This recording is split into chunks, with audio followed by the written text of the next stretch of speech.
भक्ति भी 9 प्रकार की कही हुई है। जैसे 10वां तो कहते ना 10वां द्वार, और पहली भक्ति कीर्तन भक्ति, समरण भक्ति, पाद सेवन भक्ति, अर्चन भक्ति, बंधन भक्ति।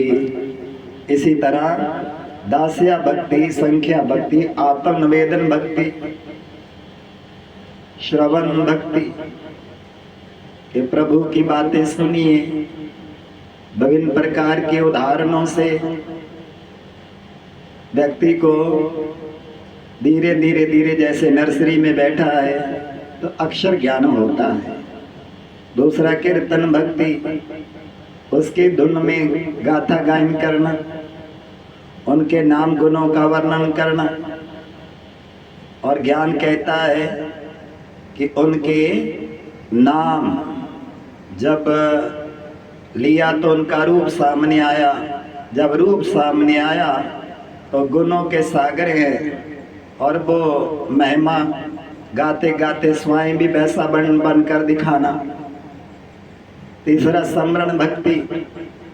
समरण भक्ति मतलब कि जिस प्रकार व्यक्ति भगवान का निरंतर स्मरण करता है, चिंतन करता है, तो समरण मन से ध्यान करना। अब करेगा किसका? अधिकतम तो देवी देवताओं के ध्यान में चले जाते, अपने इष्ट के ध्यान में चले जाते। अच्छी बात है, क्योंकि कोई कुछ न कुछ करे सही। पर देखिए, जो उच्च हायर क्वालिफिकेशन दुनिया में भी होती ना, तो वो कोई बिरला बिरला स्तर तक जाता है, और मुश्किल भी नहीं, दृढ़ता में सफलता है। तो समरण का मतलब परमात्मा का चिंतन। और परमात्मा कौन है?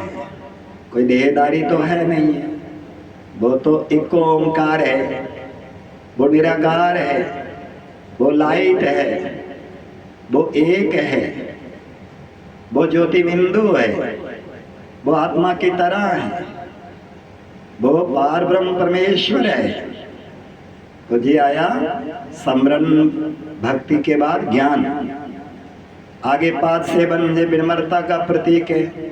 साधारणता में आओ, विनम्रशील बने रहो, जमीन में जुड़े रहो, तो ये भी महानता है।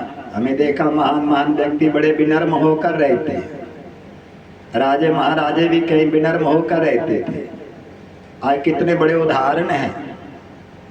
अर्चना भक्ति मतलब जो भी हम पूजाएं करते, उस सामग्री के साथ साथ ये भीतर के जो हमारे अंदर आवार है वो भी प्रकट करने, और परमात्मा को इस भक्ति में जो हम सामग्री चढ़ाते, ये तो सामग्री भक्ति का रास्ता है, बराबर करे।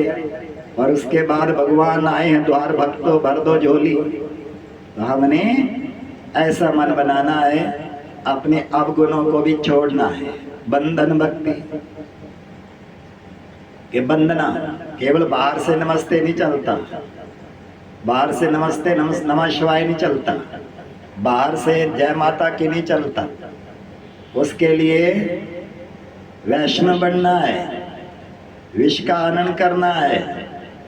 नमः शिवाय को अपना नमस्कार स्वीकार कबूल कराने के लिए हमें वैसा उदाहरण बनना पड़ता है।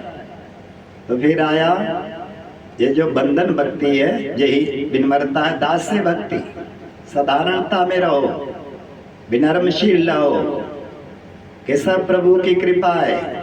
एक पिता के बच्चे हैं, एक कुटुंब है। कार्य प्रणाली में छोटा बड़ा हो सकता है, और ज्ञान प्रणाली में सब एक जैसे हैं। ज्ञान प्रणाली में मतलब एक जैसा दृष्टिकोण रखना है। जिसके अंदर अच्छा ज्ञान है, वो तो उसकी अपनी मेहनत, प्रभु की कृपा है, दुनिया से हटा है तो वो वाला नेत्र काम करता है। संख्या भक्ति, अभी आपने देखा कि भगवान को अपना सखा मानकर, साखे बाबा, वो हमारा बाप टीचर सतगुरु भी है, तो दोस्त भी है। अर्जुन श्री कृष्ण के सखा थे, इसी प्रकार खुदा दोस्त भी कहते हैं। आत्म निवेदन भक्ति, मन बुद्धि और शरीर शरीर ही हो तो आत्मा कुछ कर सकती ना। आत्मा को पूर्णता भगवान की ओर समर्पित कर देना, जैसे बोलते हर हर महादेव, तो कर देना मतलब एक भी बात मन की परमत की, मन मत की, विकारी मत की नहीं चलना, उसी पर चलना है जिस पर मेरे अंतःकरण मेरे सतगुरु खुश हों।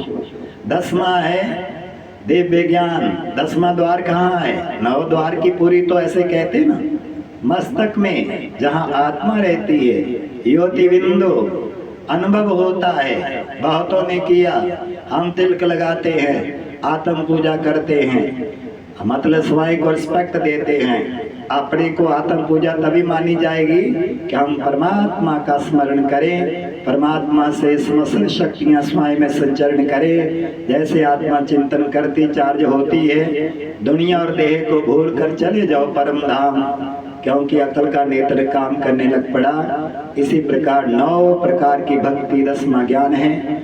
और कोई कहे कि मैं ये नहीं कर सकता, हम यही कहेंगे, अरे जो भी कोई कर रहा है वो अपनी कैपेसिटी के अनुसार लगा हुआ है। फिर अगर पढ़ने लग पड़े तो पीछे क्या देखना है, प्रभु को उदाहरण बनकर दिखाना है।